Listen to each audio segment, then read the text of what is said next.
Today's chapter of The Secret Garden is chapter 10, Dickon.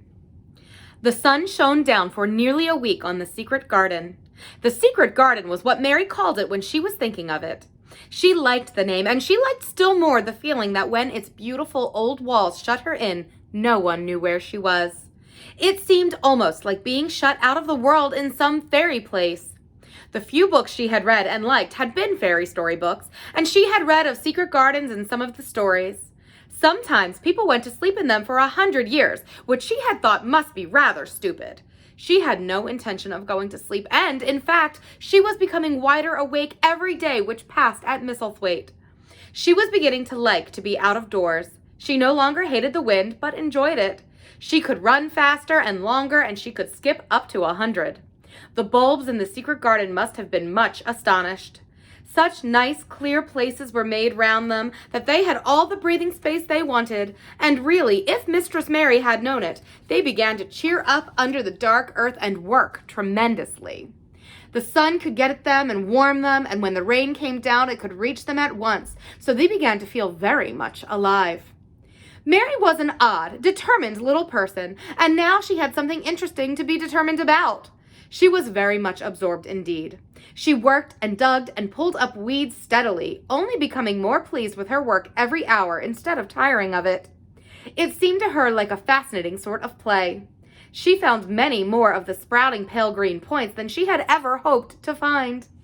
They seemed to be starting up everywhere, and each day she was sure she found tiny new ones, some so tiny that they barely peeped above the earth. There were so many that she remembered what Martha had said about the snowdrops by the thousands, and about bulbs spreading and making new ones. These had been left to themselves for 10 years, and perhaps they had spread like the snowdrops into thousands.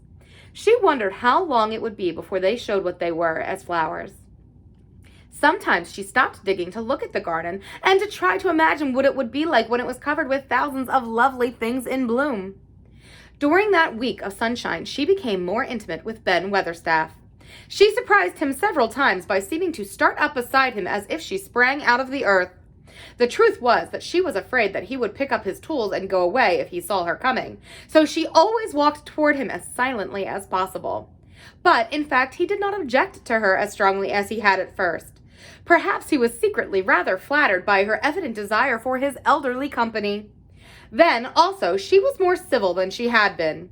He did not know that when she first saw him, she spoke to him as she would have spoken to a native, and had not known that a cross, sturdy, old Yorkshire man was not accustomed to salaam to his masters, and be merely commanded by them to do things. "Thou'rt like the robin," he said to her one morning when he lifted his head and saw her standing by him.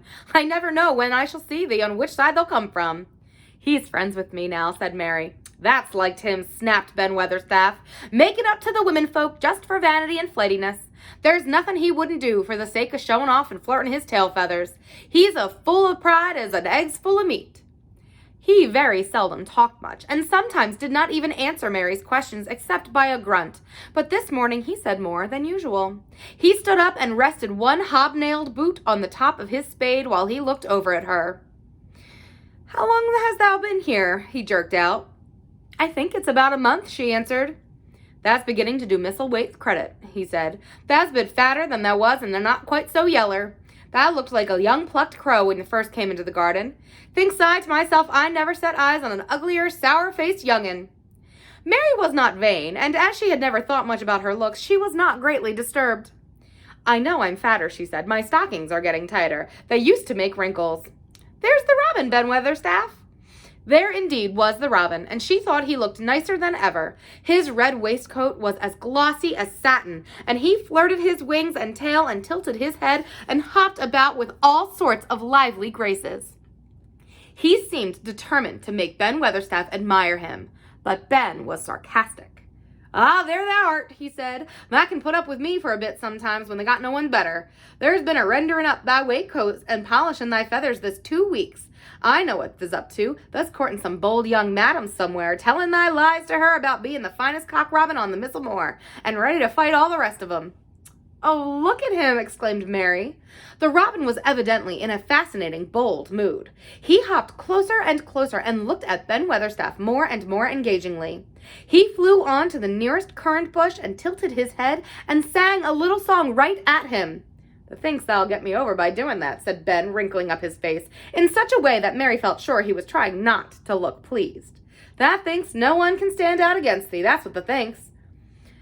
The robin spread his wings. Mary could scarcely believe her eyes. He flew right up to the handle of Ben Weatherstaff's spade and alighted on top of it. Then the old man's face wrinkled itself slowly into a new expression. He stood still as if he were afraid to breathe, as if he would not have stirred for the world, lest his robin should start away. He spoke quite in a whisper. "Well, I'm danged," he said as softly as if he were saying something quite different. "Thou doesn't know how to get at a chap, thou does. Thou's fairly unearthly, that's so knowin'." And he stood without stirring, almost without drawing breath, until the robin gave another flirt to his wings and flew away. Then he stood looking at the handle of the spade as if there might be magic in it. And then he began to dig again and said nothing for several minutes. But because he kept breaking into a slow grin now and then, Mary was not afraid to talk to him. "Have you a garden of your own?" she asked. "No, I'm a bachelor and lodge with Martin at the gate." "If you had one," said Mary, "what would you plant?" "Cabbages and taters and onions." "But if you wanted to make a flower garden," persisted Mary, "what would you plant?" "Bulbs and sweet-smelling things, but mostly roses." Mary's face lighted up. "Do you like roses?" she said. Ben Weatherstaff rooted up a weed and threw it aside before he answered. "Well, yes, I do. I was learned that by a young lady I was gardener to.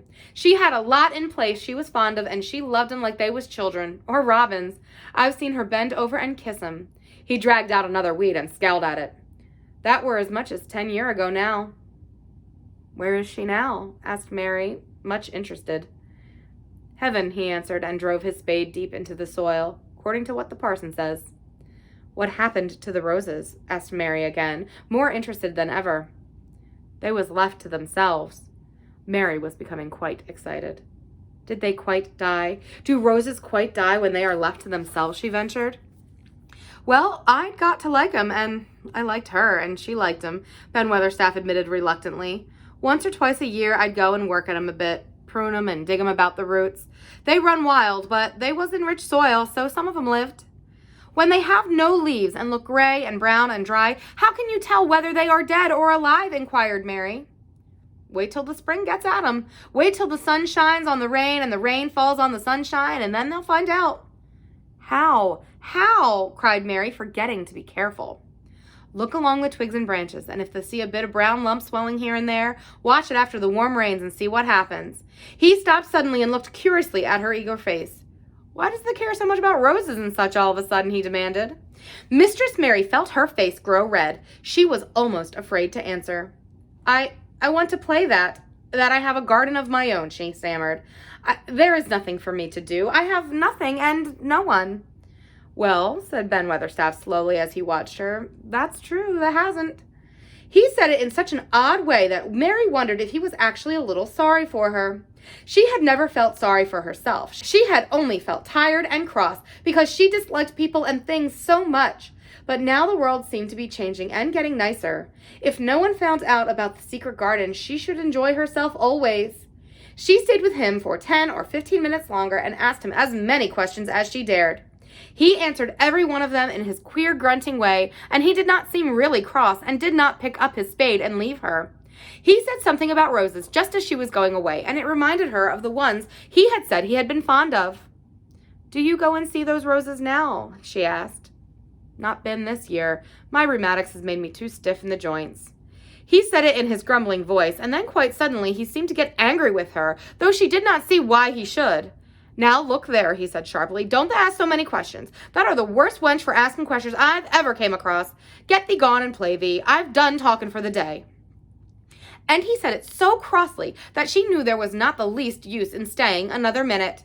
She went skipping slowly down the walk, thinking him over and saying to herself that, queer as it was, here was another person whom she liked in spite of his crossness.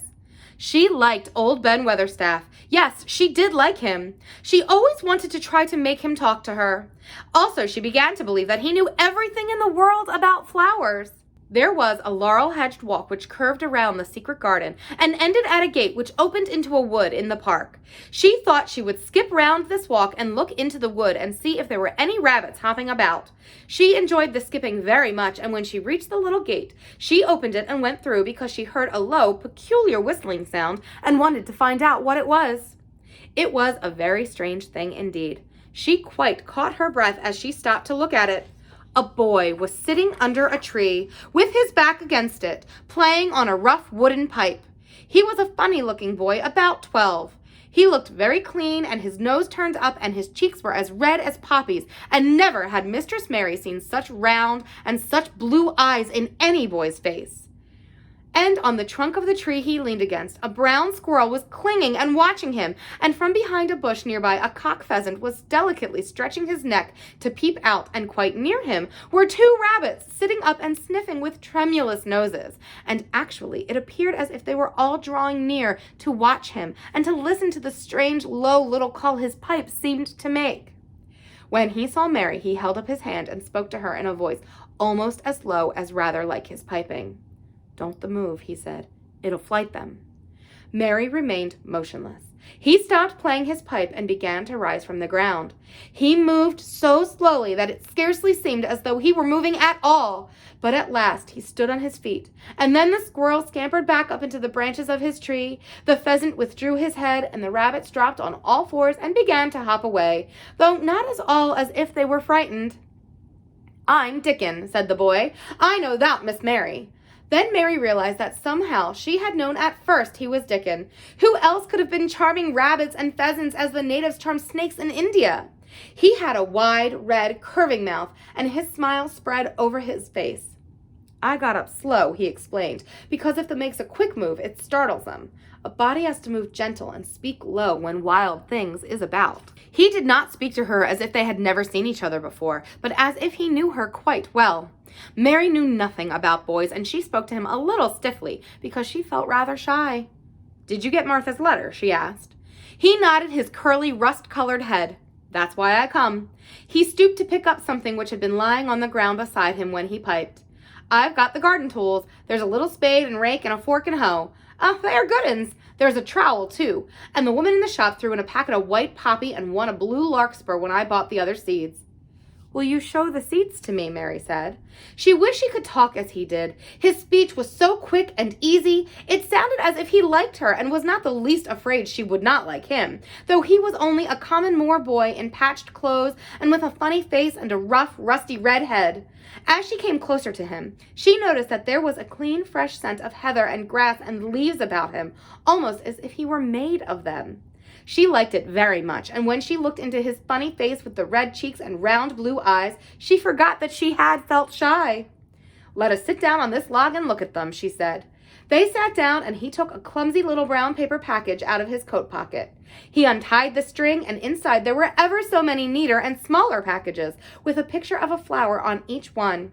"There's a lot of mignonette and poppies," he said. "Mignonette's the sweetest smelling thing as grows, and it'll grow wherever you cast it, same as poppies will. They'll as come up and bloom as you just whistle to them. That's the nicest of all."